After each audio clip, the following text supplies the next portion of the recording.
Hi hello friends, ഞാൻ ചെയ്യാൻ പോകുന്ന ഒരു ട്രിവാൻഡ്രം സ്റ്റൈല് കൊഴിയാള മീൻ കറി വയ്ക്കുന്നതാണ്. അതിനായിട്ട് ഞാൻ എടുത്തേക്കുന്ന ഒരു 5 കൊഴിയാള മീനാണ്. ഞങ്ങളുടെ നാട്ടിൽ ഇത് കൊഴിയാള എന്നാണ് ഈ മീനിന് പറയുന്നത്. നിങ്ങളുടെ അവിടെ എന്താണ് പറയുന്നതെന്ന് നോക്കിയിട്ട് എല്ലാവരും കമൻറ്റ് ചെയ്യുക. അപ്പോൾ നമുക്കിതൊന്ന് കഴുകി വൃത്തിയാക്കി എടുക്കാം. ഞാനത് കഴുകി കട്ട് ചെയ്തെടുത്തിട്ടുണ്ട്. നമുക്കത് മാറ്റി വയ്ക്കാം. ഇതിന് അരയ്ക്കാനായിട്ട് ഞാനൊരു 3/4 കപ്പ് തേങ്ങ എടുത്തിട്ടുണ്ട്. ഒരു 3 ടേബിൾ സ്പൂൺ മുളക് പൊടി എടുത്തിട്ടുണ്ട്. ഒരു 4-5 ചെറിയ ഉള്ളി എടുത്തിട്ടുണ്ട്. ഒരു തക്കാളി ഒരു 4-5 പീസായിട്ട് കട്ട് ചെയ്തത്. ഒരു 1/4 ടേബിൾ സ്പൂൺ ഉലുവപ്പൊടി, 1/2 ടേബിൾ സ്പൂൺ മഞ്ഞൾപ്പൊടി, ഒരു 1/2 ടേബിൾ സ്പൂൺ മല്ലിപ്പൊടി,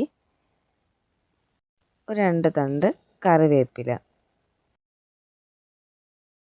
ഞാൻ വാളംപുളിയാണ് എടുക്കുന്നത്. കുറച്ച് വാളംപുളി എടുത്ത് വെള്ളത്തിൽ കുതിർക്കാനായിട്ട് വെച്ചിട്ടുണ്ട്. ഇനി നമുക്ക് അരയ്ക്കാനായിട്ട് എടുത്ത് വെച്ചിരിക്കുന്ന ചുവന്ന ഉള്ളിയും ആ തക്കാളിയും കൂടെ ഇതിലേക്ക് ചേർത്ത് കൊടുക്കാം. ജസ്റ്റ് ഒന്ന് അടിച്ചെടുക്കാം. ഈ ഒരു രീതിക്കൊന്ന് നമുക്കൊന്ന് അരച്ചെടുത്തതിന് ശേഷം അതിലേക്ക് നമുക്ക് തേങ്ങ ചേർത്ത് കൊടുക്കാം. തേങ്ങയിലേക്ക് നമ്മളെടുത്ത് വെച്ചിരിക്കുന്ന പൊടികളെല്ലാം ഇട്ട് കൊടുക്കാം.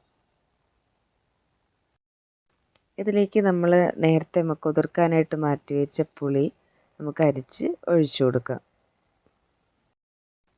അവയെല്ലാം ചേർത്ത് അരച്ചതിന് ശേഷം നമ്മളെടുത്ത് വെച്ച് ഉലുവപ്പൊടിയും കറിവേപ്പിലയും ചേർക്കാം. ഞാനൊരു ചട്ടിയാണ് എടുക്കുന്നത്. ആ ചട്ടിയിലേക്ക് 1 ടേബിൾ സ്പൂൺ വെളിച്ചെണ്ണ കൂടെ ഒഴിക്കുക.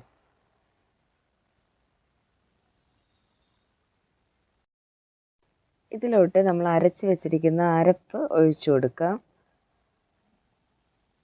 അതിനുശേഷം നമ്മൾ അരച്ച ജാറിൽ തന്നെ മിക്സിയുടെ ജാറിൽ കുറച്ച് വെള്ളം കൂടെ ഒഴിച്ചിട്ട് ജസ്റ്റ് ഒന്ന് നമുക്കിതിലോട്ട് ഒഴിക്കാം.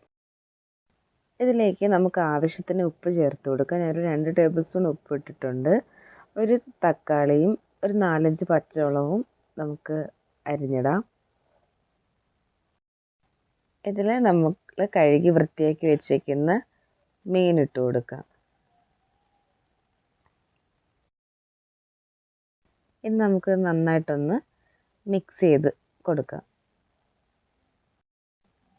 ഇനി നമുക്കിത് അടുപ്പിലോട്ട് വെച്ചിട്ട് ഒന്ന് അടച്ച് വെച്ചൊരു 5 മിനിറ്റിന് ശേഷം നമുക്കൊന്ന് നോക്കാം.